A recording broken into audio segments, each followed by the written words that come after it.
Ya pemirsa, kita akan kembali menyimak kembali pidato yang disampaikan oleh Prabowo Subianto. Saudara-saudara sekalian, kita tidak boleh memiliki sikap seperti burung unta yang kalau melihat sesuatu yang tidak enak, ia memasukkan kepalanya dalam tanah. Mari kita menatap ancaman dan bahaya dengan gagah. Marilah kita menghadapi kesulitan dengan berani. Saudara-saudara sekalian, marilah kita berhimpun.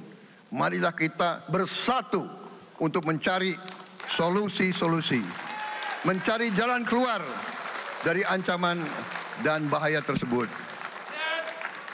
Saudara-saudara sekalian, saya telah mencanangkan bahwa Indonesia harus segera swasembada pangan dalam waktu yang sesingkat-singkatnya.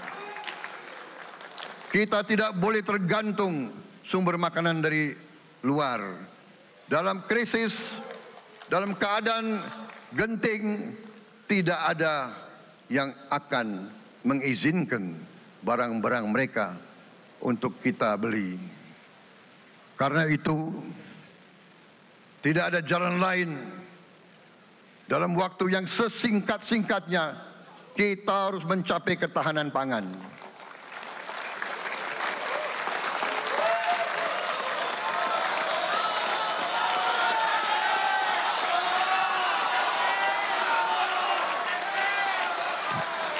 Kita harus mampu memproduksi dan memenuhi kebutuhan pangan seluruh rakyat Indonesia. Saya sudah mempelajari bersama pakar-pakar yang membantu saya. Saya yakin paling lambat 4 sampai 5 tahun kita akan swasembada pangan. Bahkan kita siap menjadi lumbung pangan dunia. Kepada rakyat kita yang masih dalam keadaan susah, harus kita yakin subsidi-subsidi itu sampai kepada mereka yang butuhkan. Kita harus berani meneliti dan kalau perlu kita robah subsidi itu harus kepada langsung keluarga-keluarga yang membutuhkan itu. Dengan teknologi digital kita akan mampu sampai subsidi itu sampai ke setiap keluarga yang membutuhkan. Tidak boleh aliran-aliran bantuan itu tidak sampai ke mereka yang butuh itu. Pemirsa, saat ini kami sudah bersama dengan pengamat politik sekaligus peneliti dari Saiful Mujani Research and Consulting, Mas Saidiman Ahmad. Selamat sore Mas Saidiman, apa kabar? Kabar baik. Terima kasih sudah hadir di Breaking News Indo News TV hari ini. Mas Saidiman, hari ini kita punya presiden dan wakil presiden yang baru, Pak Prabowo dan juga Gibran Rakabuming Raka. Kalau menurut Anda, apa tantangan utama dari Presiden Prabowo dan juga Gibran Rakabuming Raka di periode awal masa kepemimpinan mereka?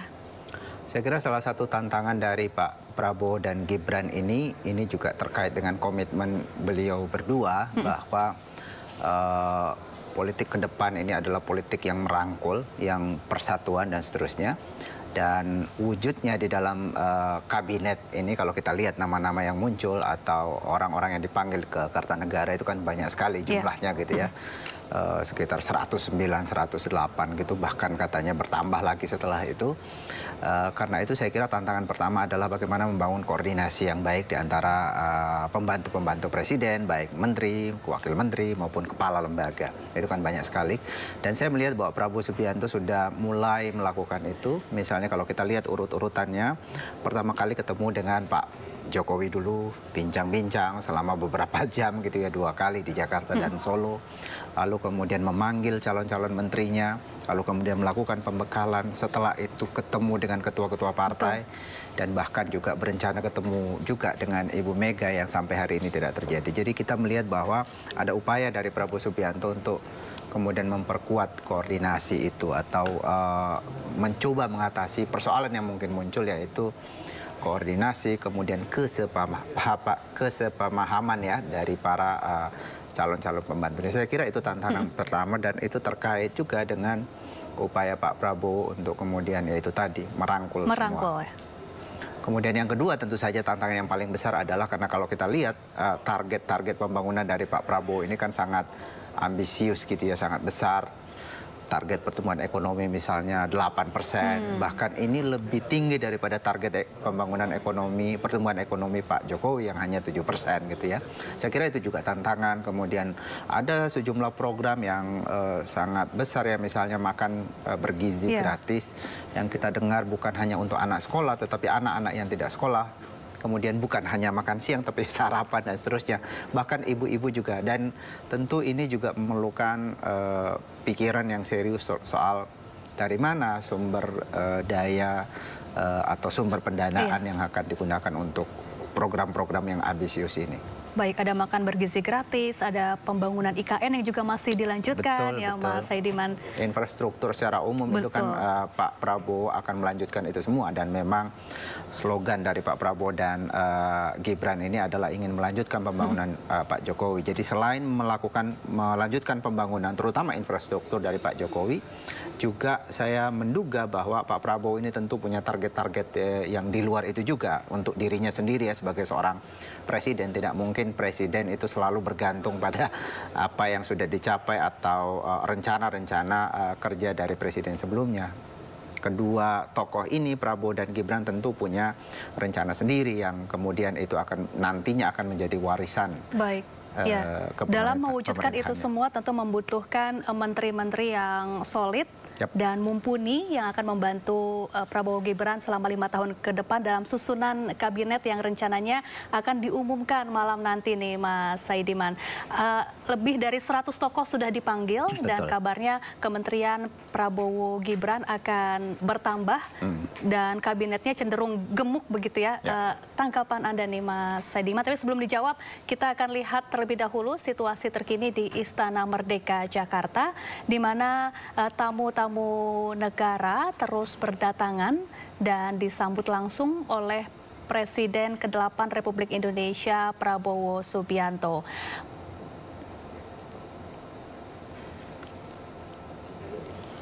Dan pemirsa, kita beralih ke informasi lain. Baik, kita akan kembali melihat situasi terkini di Istana Merdeka Jakarta. Tamu-tamu negara yang hadir ini, pemirsa, merupakan kepala negara atau pimpinan negara-negara dunia yang datang langsung untuk mengucapkan selamat atas pelantikan Presiden ke-8 Republik Indonesia Prabowo Subianto.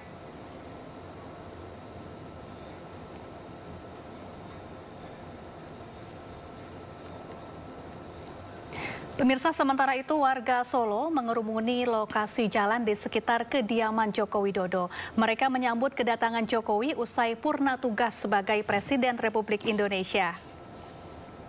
Ya, kedatangan Jokowi di Solo disambut meriah oleh warga. Sepanjang jalan menuju kediamannya, Jokowi tampak menyapa warga yang menyambutnya. Dalam kesempatan ini, Jokowi kembali melakukan tradisi lamanya dengan membagikan kaos kepada masyarakat. Aksi ini membuat warga antusias mengingat Jokowi sering melakukan kegiatan serupa ketika masih menjabat. Kembalinya Jokowi ke Solo membawa suasana nostalgia dan kegembiraan di kalangan warga setempat.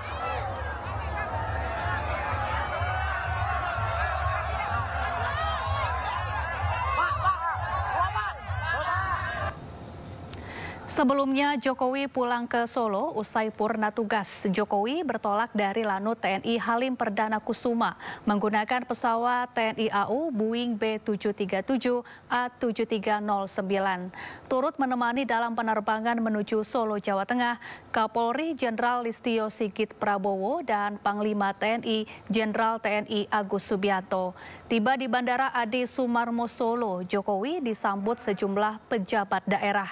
Turut menyambut pula di Adi Sumarmo Presiden KSPSI Andi Gani Nenawea dan Presiden Partai Buruh Said Iqbal.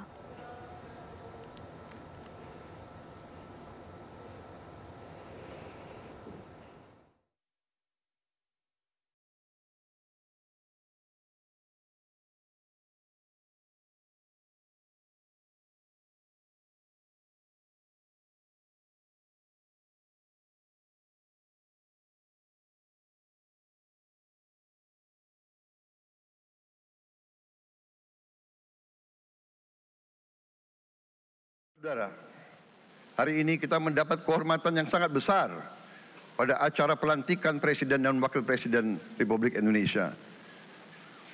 Hari ini kita dihadiri 19 kepala negara dan kepala pemerintahan, serta 15 utusan khusus negara-negara sahabat lainnya. Tokoh-tokoh dari negara sahabat ini terbang dari tempat yang jauh di tengah kesibukan mereka. Di tengah banyak masalah yang dihadapi, mereka datang ke sini untuk menghormati bangsa dan rakyat Indonesia. Dan karena itu, atas nama seluruh bangsa dan rakyat Indonesia, saya ucapkan penghargaan terima kasih yang setinggi-tingginya kepada semua kepala pemerintah, kepala negara, dan perwakilan negara-negara sahabat yang hadir di sini. Saya, Prabowo Subianto, dan Saudara Gibran Rakabuming Raka telah mengucapkan sumpah untuk mempertahankan Undang-Undang Dasar kita, untuk menjalankan semua undang-undang dan peraturan yang berlaku, untuk berbakti kepada negara dan bangsa. Sumpah tersebut akan kami jalankan dengan sebaik-baiknya. Dengan penuh rasa tanggung jawab dan dengan semua kekuatan yang ada pada jiwa dan raga kami. Kami akan menjalankan kepemimpinan pemerintah Republik Indonesia, kepemimpinan negara dan bangsa Indonesia dengan tulus, dengan mengutamakan kepentingan seluruh rakyat Indonesia, termasuk mereka-mereka yang tidak memilih kami.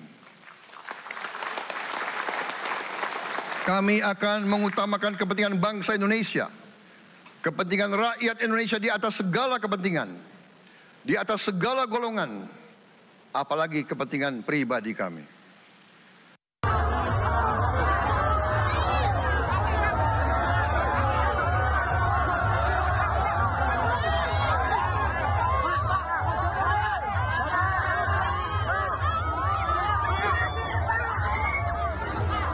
Pemirsa, warga Solo mengerumuni lokasi jalan di sekitar kediaman Joko Widodo. Mereka menyambut kedatangan Jokowi usai purna tugas sebagai Presiden Republik Indonesia. Kedatangan Jokowi di Solo disambut meriah oleh warga. Sepanjang jalan menuju kediamannya, Jokowi tampak menyapa warga yang menyambutnya.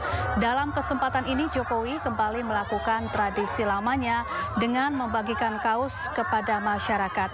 Aksi ini membuat warga antusias mengingat Jokowi sering melakukan kegiatan serupa ketika masih menjabat.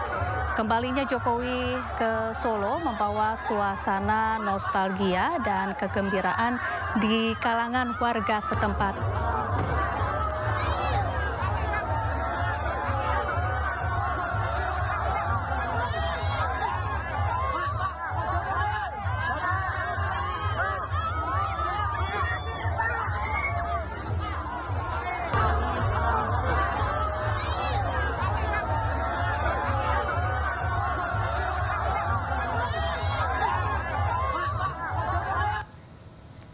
Ya, sebelumnya Jokowi pulang ke Solo usai purna tugas. Jokowi bertolak dari Lanut TNI Halim Perdana Kusuma menggunakan pesawat TNI AU Boeing B737A7309. Turut menemani dalam penerbangan menuju Solo, Jawa Tengah ada Kapolri Jenderal Listio Sigit Prabowo dan Panglima TNI Jenderal TNI Agus Subianto. Tiba di Bandara Adi Sumarmo Solo, Jokowi disambut sejumlah pejabat daerah. Turut menyambut pula di Adi Sumarmo Presiden KSPSI Andi Gani Nenawea dan Presiden Partai Buruh Said Iqbal.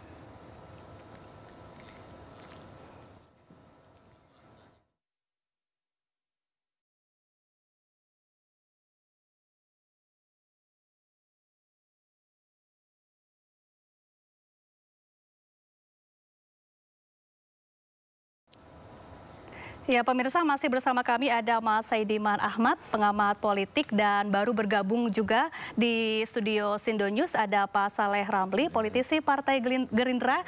Pak Saleh, apa kabar? Kabar baik. Baik, luar biasa. Terima kasih sudah hadir bersama kami di Breaking News. Saya ingin bertanya ke Mas Saidiman terlebih dahulu. Ini terkait tadi gambar yang baru saja kita saksikan, Presiden Jokowi pulang kampung, kemudian disambut oleh warga setempat dan membagi-bagikan kaos di sana. Seperti Ini biasa. tanggapan Anda seperti apa? Seperti biasa ya, membagi-bagikan kaos. Ya, saya kira ini agak menarik dari Presiden Jokowi ini ya. Kalau kita lihat dari mantan-mantan presiden sebelumnya kan mereka setelah purna tugas itu ya masih beredar di seputar Jakarta gitu ya. Soeharto dulu di Cendana, kemudian Megawati di Teuku Umar, SBY di Cikeas, kemudian Gus Dur di Ciganjur dan seterusnya. Jadi masih di seputar pusat kekuasaan di Indonesia ini, sehingga koordinasi dengan para elit di nasional itu masih terjadi dengan cukup intens gitu ya. Itu tetap menjadi pusat-pusat perhatian publik. Tetapi Pak Jokowi ini membangun tradisi baru, ini saya kira ini baru juga. Dia kembali ke Solo yang kalau kita lihat agak jauh nih dari Jakarta. Saya tidak tahu apakah ini ada maksud tertentu di balik ini, tapi saya menduga ada juga ya. Kalau kita membaca secara politik, kita kan pengamat ini bisa menyatakan apapun sebetulnya, mencoba menafsir apa yang terjadi. Selain ya memang kampungnya Pak Jokowi di sana, tetapi saya kira Pak Jokowi secara politik ingin menunjukkan bahwa dia agak berbeda dengan elit-elit utama di negara ini, di mana mereka memang elit di Jakarta gitu ya, di seputar Jakarta. Tapi dia ini sendiri agak jauh, agak di pinggiran gitu ya. Mungkin dia ingin mengembalikan ya memori publik ketika ia baru terpilih sebagai presiden ketika itu, bahwa dia dianggap sebagai orang kebanyakan gitu ya, masyarakat biasa. Jokowi adalah kita. Lalu kemudian dia mulai dengan semangat itu, Jokowi adalah kita. Sekarang ia kembali, purna tugas kembali ke Solo, ingin kemudian kembali nostalgia, menjadi Jokowi adalah kita kembali ya, bahwa ini adalah dari rakyat dan kemudian dia kembali ke rakyat. Mungkin itu yang bisa kita lihat ya, salah satu tafsir atas apa karena yang kan terjadi awalnya sekarang. juga dari wali kota Solo kan? Ya betul, betul. Baik. Kalau menurut Anda Pak Saleh terkait Pak Jokowi setelah memberikan estafet kepemimpinan kepada Pak Prabowo, langsung pulang kampung ke Solo, Jawa Tengah, menyapa warga di sana yang sudah menunggu sejak siang tadi dan membagi-bagikan kaos. Apa yang Anda lihat, tanggapan Anda Pak Saleh? Yang pertama saya ingin mengucapkan selamat kepada Pak Prabowo dulu. Baik. Atas dilantiknya beliau sebagai Presiden Republik Indonesia dan Pak Gibran Raka Buming Raka sebagai Wakil Presiden Republik Indonesia yang ke-8. Dan juga terima kasih pada Pak Jokowi, Pak Joko Widodo sebagai Presiden yang ke-7 yang telah mengantarkan kita dalam proses suksesi kepemimpinan ini dengan aman, damai, dan alhamdulillah Indonesia sampai hari ini kita lihat sesuai yang kita inginkan bersama. Indonesia tetap damai dan masyarakatnya tetap bergembira. Kalau soal Pak Jokowi kembali ke Solo, saya kira sejak awal, sejak jauh hari kita tahu bahwa Pak Jokowi sering mengatakan bahwa ketika beliau selesai dari tugas beliau sebagai presiden, beliau akan menginap di Solo. Ini menurut kami beliau memang satu ingin menunjukkan bahwa setelah beliau tidak lagi menjadi presiden, beliau akan menetap di Solo. Kalaupun nanti ada kesibukan-kesibukan beliau di Jakarta sebagai mantan presiden, pastilah beliau pasti punya tugas-tugas besar di dalam mengawal. Beliau pasti akan tetap mengawal, tetap akan melihat, memberi masukan-masukan yang konstruktif kepada presiden yang hari ini jika diminta maupun tidak diminta, pasti beliau akan tetap berdiskusi dengan Pak Prabowo. Saya kira kembalinya beliau di Solo ini, kita akan melihat bahwa beliau kembali ke rakyat, beliau kembali ke habitat beliau sebagai warga Solo yang baik. Jadi Anda lihat transisi antara Presiden Jokowi dengan Presiden Prabowo sudah berjalan dengan mulus ya Pak Saleh? Sangat mulus, dan saya kira begini, kita melihat dari transisi-transisi kepemimpinan Indonesia sejak zaman Soekarno. Hari ini kita melihat transisi kepemimpinan dari Pak Jokowi ke Pak Prabowo itu sangat damai, sangat seperti yang kemarin ketika dari Pak SBY ke Jokowi juga kita lihat ada proses yang sangat damai, sangat yang sejuk kita lihat di masyarakat. Kita sebagai generasi, sebagai anak bangsa ingin melihat Indonesia ke depan. Setiap suksesi kepemimpinan itu selalu berjalan dengan damai, dengan adem, dengan sejuk, sehingga kita punya optimisme bahwa Indonesia ke depan akan lebih baik, akan lebih jaya, lebih maju. Kita tidak ingin seperti yang sering kita lihat di dunia-dunia lain, bahwa setiap ada tahapan atau proses suksesi kepemimpinan itu selalu dihadapkan pada keributan-keributan, ada berbagai macam kerusuhan. Kita tidak ingin seperti itu. Sebagai anak bangsa, kita khususnya di Gerindra itu selalu Pak Prabowo menginginkan bahwa setiap kita harus mencintai bangsa ini, harus menyayangi bangsa ini, bahwa tugas atau jabatan kita itu hanya alat untuk kita mencapai cita-cita kita sebagai berbangsa dan bernegara gitu. Baik, baik. Mas Saidiman, ini malam nanti Presiden Prabowo Subianto akan segera mengumumkan susunan kabinetnya yang akan membantunya selama 5 tahun ke depan, yang mana ini jumlah kabinetnya akan jauh lebih gemuk dibandingkan kabinet era Pak Jokowi. Kalau menurut Anda, apakah jumlah kabinet yang banyak ini akan cukup efektif? Seperti apa prospeknya, Mas Saidiman? Pertama-tama mungkin istilah gemuk saya agak kritisi sedikit ya. Menurut saya yang paling tepat adalah kabinet gemoy. Seperti slogan Pak Prabowo ya. Jadi memang kalau kita bandingkan dengan periode-periode sebelumnya, memang ini saya kira yang paling besar ya. Kita dulu pernah ya Orde Lama kabinet 100 gitu ya. Tetapi setelah reformasi jumlah kabinet itu berkisar 34, paling banyak 35. Bahkan di era Mega itu menteri-menterinya hanya 30 gitu ya. Sehingga dengan banyaknya kemungkinan ya kursi kabinet ini atau kursi menteri ini menimbulkan kekhawatiran ya bagi sejumlah pihak, termasuk saya, soal efektivitas ya kinerja ke depan. Karena kita tahu ini hukum biasa gitu ya, kalau terlalu gemuk, organisasi terlalu besar, ini tentu ada persoalan koordinasi. Tetapi seperti yang tadi saya katakan, ada persoalan koordinasi, kemudian mungkin akan ada tantangan soal tumpang tindih, kewenangan dan seterusnya, dan itu kan biasa kita lihat ya. Cuman seperti yang saya katakan tadi, saya melihat Pak Prabowo sadar soal ini, dan kita lihat beberapa hari ini berusaha ya, saya melihat berusaha untuk mengatasi persoalan ini. Misalnya tadi saya katakan, itu terlihat sangat sistematis. Pertama ketemu dengan Pak Jokowi, bincang-bincang selama beberapa jam, lalu kemudian setelah itu kemudian tokoh-tokoh itu dipanggil, lalu kemudian ada pembekalan. Saya kira itu tujuannya selain koordinasi, saya kira juga menyamakan pikiran ya, ini tujuan pembangunan di era Pak Prabowo dan seterusnya, sehingga semua orang tahu apa tujuannya dan bagaimana cara mencapai itu dan seterusnya. Lalu kemudian setelah pembekalan itu ada pertemuan Pak Prabowo dengan ketua-ketua partai. Tentu saja karena banyaknya kursi ini, dan juga kita lihat ya Pak Prabowo ini dengan slogan persatuan, ingin merangkul semua. Yang kita lihat dari tokoh-tokoh itu sebenarnya yang akan dirangkul semua itu bukan hanya entitas politik dari partai politik, tapi juga entitas politik di luar partai politik, organisasi, kelompok-kelompok bisnis, dan seterusnya, perwakilan dari daerah, semuanya ingin dirangkul. Dan tentu ini tentu ini punya ada aspek yang positif dari sana, karena semua ingin ada perwakilannya di dalam kabinet.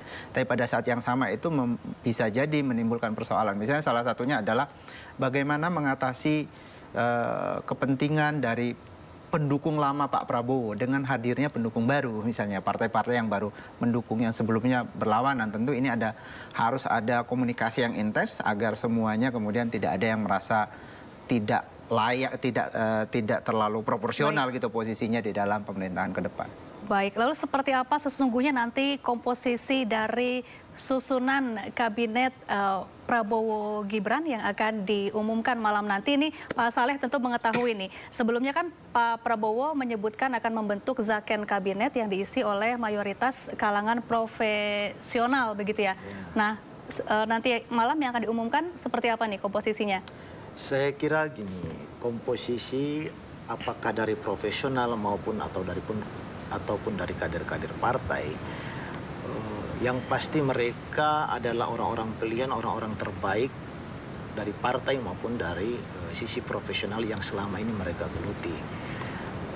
Ada beberapa kritikan dari beberapa teman dari beberapa pengamat mengatakan bahwa Prabowo jumlah kabinetnya seperti yang disampaikan tadi terlalu banyak, terlalu gemuk. besar dan tidaknya jumlah kabinet itu tergantung sudut pandang kita seperti apa. Beberapa kali Pak Prabowo sering mengatakan bahwa negara ini negara yang sangat besar. Kalau dibandingkan dengan negara lain, negara kita ini seluas Eropa. Dan dari Eropa itu terdiri dari 28 negara dan Indonesia itu hanya ada satu negara. Nah, kita selama ini 79 tahun kita merdeka. Bangsa ini harus terus berjalan dan kita tahu bersama bahwa terkadang koordinasi di antara birokrasi di pemerintahan yang selama ini menjadi hal yang selalu dikeluhkan, hal yang selalu banyak dikritik oleh para pengamat, dikritik oleh pihak-pihak lain, bahwa Indonesia ini koordinasinya agak lambat. Nah, oleh karena itu Pak Prabowo ingin ke depan setiap bidang, setiap kementerian, setiap badan yang ditugaskan oleh beliau mampu melaksanakan tugasnya sesuai dengan porsinya, gitu. Sehingga tidak lagi bias dengan berbagai kepentingan lain. Karena kita lihat hari ini tantangan kita ke depan kan luar biasa. Maka setiap menteri yang bekerja itu harus fokus dengan tugas-tugas yang mungkin akan diberikan oleh Pak Prabowo, gitu. Baik. Tentunya masing-masing pemimpin memiliki ciri khas tersendiri, termasuk Pak Jokowi yang baru saja pulang ke kampung halaman di Solo, Jawa Tengah, yang kemudian langsung menyapa warga dan membagi-bagikan kaos di sana. Kalau menurut Anda, Mas Saidiman, ini gimmick-gimmick politik seperti ini yang dilakukan oleh Pak Jokowi, meskipun usai purna tugas tidak lagi menjabat sebagai presiden, apa maknanya, Mas Saidiman? Ya, saya melihat perbedaan lain ya Pak Jokowi dengan presiden-presiden sebelumnya itu ada mungkin karena usia juga dan ya mungkin ya beda karakter tentu saja. Pak Jokowi ini seperti sudah purna tugas tetapi tampaknya masih ingin menjaga pengaruh di politik ya. Kalau kita lihat belakangan bahkan ya sepanjang 10 tahun ini Pak Jokowi itu selalu terlihat rajin sekali datang ke publik, mengumpulkan publik, datang ke pasar-pasar dan seterusnya. Yang saya kira itu yang menyebabkan kenapa popularitasnya tetap di atas ya, profile ratingnya tetap di atas karena dia menjaga itu salah satunya. Dan kita melihat sampai hari ini ketika selesai pun dia tetap menjaga. Saya melihat mungkin ya ini bisa jadi ini pembacaan yang tapi saya melihat jangan-jangan ini bagian dari strategi Pak Jokowi untuk kemudian tetap mempertahankan pengaruh di publik. Dan kalau kita lihat selama ini kan ya tadi disinggung bahwa ini mungkin adalah transisi kekuasaan yang paling smooth, yang paling halus gitu ya, damai. Kemudian seperti Pak Jokowi mempersiapkan ya penerusnya ya, bahkan menteri-menterinya kan setengahnya itu kembali akan menjadi menteri Pak Prabowo Subianto. Ya itu betul, itu berbeda dengan sebelumnya. Tapi jangan lupa kita juga perlu melihat konteks yang juga berbeda. Sebelum-sebelumnya kubu yang datang baru, misalnya Pak Jokowi dari Pak SBY ketika itu kan datang dari koalisi politik atau kelompok politik yang berbeda. Atau peralihan dari Megawati ke SBY itu bahkan berhadap-hadapan gitu ya. Jadi memang ada konteks yang berbeda ketika itu. Nah sekarang Pak Jokowi kan benar-benar mendukung Pak Prabowo dan Gibran, apalagi Gibran adalah anaknya sendiri. Tentu ini memang kesinambungan dari kelompok politik yang sama gitu ya, karena itu dan wajar. Mas Saidiman ini bahkan Pak Jokowi meskipun sudah purna tugas sampai ditemani langsung oleh Panglima TNI dan juga Kapolri satu pesawat menuju ke Solo, Jawa Tengah. Apa maknanya nih? Ya saya kira itu penghormatan yang saya kira ya patut kita apresiasi juga ya, bahwa aparat keamanan juga politisi-politisi bahkan Prabowo sendiri kan mengantar sampai ke Bandara Halim ya, itu memang fenomena politik yang patut diapresiasi. Dan juga memang ada kedekatan khusus ya Pak Jokowi dengan katakanlah misalnya Pak Listio Sigit kalau tidak salah dulu adalah ajudan misalnya, jadi punya kedekatan gitu ya. Jadi saya kira kalau kemudian sampai di detik-detik terakhir masih dekat ya ini wajar ya, dan menurut saya ini sesuatu yang positif saja. Baik, bahkan Pak Prabowo Subianto juga mengantarkan langsung Pak Jokowi ya di Bandara Halim Perdana Kusuma bersama sejumlah Menteri Kabinet Indonesia Maju untuk pulang kampung ke Solo, Jawa Tengah dan saling memberi pesan. Tanggapan Anda Pak Saleh? Menurut saya ini sebuah tradisi yang baik, tradisi yang harus kita memberi contoh kepada pihak luar bahwa Indonesia setiap suksesi kepemimpinan itu selalu diakhiri dengan cara-cara yang sangat sejuk, yang sangat baik seperti yang saya sampaikan tadi. Ini kan bisa menjadi contoh juga buat generasi-generasi, buat pemimpin-pemimpin di daerah, baik di tingkat gubernur, baik di tingkat tingkat kabupaten kota, bahwa setiap ada peralihan kekuasaan atau suksesi kepemimpinan di tingkat lokal itu setidaknya mencontohlah kepada pemimpin kita yang ada di pusat, yang di Jakarta ini, bahwa kalian di bawah itu harus sejuk juga, sehingga Indonesia yang kita ingin cita-citakan, Indonesia yang merdeka yang sering disampaikan oleh Pak Prabowo ya bisa tercapai. Karena tidak mungkin tujuan kita bernegara itu bisa tercapai kalau negara kita ini ya kasak-kusuknya. Betul. Karena itu saya kira pesan apa yang disampaikan oleh Pak Prabowo ini sebenarnya ingin menunjukkan keteladanan pada kita sebagai bangsa, sebagai pemimpin. Mereka adalah dua pemimpin yang besar, pemimpin yang kita cintai bersama, pemimpin yang lahir dari rakyat. Beliau berdua ingin memberikan contoh kepada bangsa ini bahwa suksesi kepemimpinan itu tidak berarti kita harus gontok-gontokan, kita tidak harus saling cekcok, tidak harus saling saling marah sana marah sini. Kita biasa-biasa, itu hal yang biasa dalam proses peralihan kepemimpinan. Baik, Mas Saidiman, ini artinya transisi pemerintahan dari Pak Jokowi ke Pak Prabowo ini berjalan sangat mulus ya, bahkan saling mendukung begitu, Mas Saidiman. Ya, dari sisi itu ya kita bisa melihat bahwa Pak Jokowi memang seperti mempersiapkan ya, mensupport lah pemerintahan ke depan, dan Pak Prabowo juga mengapresiasi itu, memberi hormat, bahkan memberi ruang ya bagi menteri-menteri atau pembantu-pembantu Pak Jokowi masuk ke kabinet. Tetapi apakah ini sepenuhnya positif atau tidak ada persoalan, tentu saja kita bisa melihat dari dua sisi juga ya. Misalnya apa yang dilakukan oleh Pak Jokowi dengan seperti melakukan intervensi ya, dari kita bisa melihat juga dari sisi itu. Saya kira ini mungkin aspek ekses negatif yang kita bisa cermati juga, sehingga bahkan Prabowo Subianto bisa saja kita lihat bahwa Prabowo Subianto tidak cukup independen misalnya dalam menentukan komposisi kabinetnya, sehingga bahkan ya 16 atau 17 ya menteri-menteri sebelumnya itu benar-benar berasal dari Pak Jokowi. Tetapi kita berharap ke depan, saya kira seiring dengan waktu Pak Prabowo bisa relatif menjadi lebih independen, punya target-target sendiri yang kemudian tidak terlalu di bawah bayang-bayang Pak Jokowi.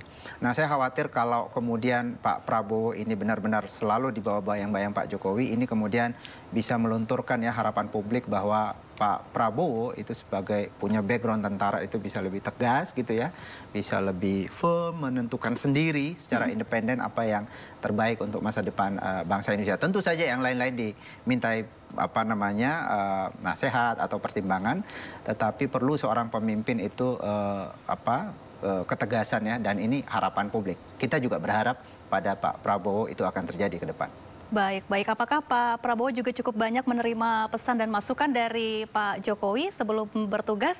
Kita bahas nanti usai jeda, Mas Saidiman, Pak Saleh, dan pemirsa jangan kemana-mana. Kita akan kembali usai jeda. Tetaplah bersama kami.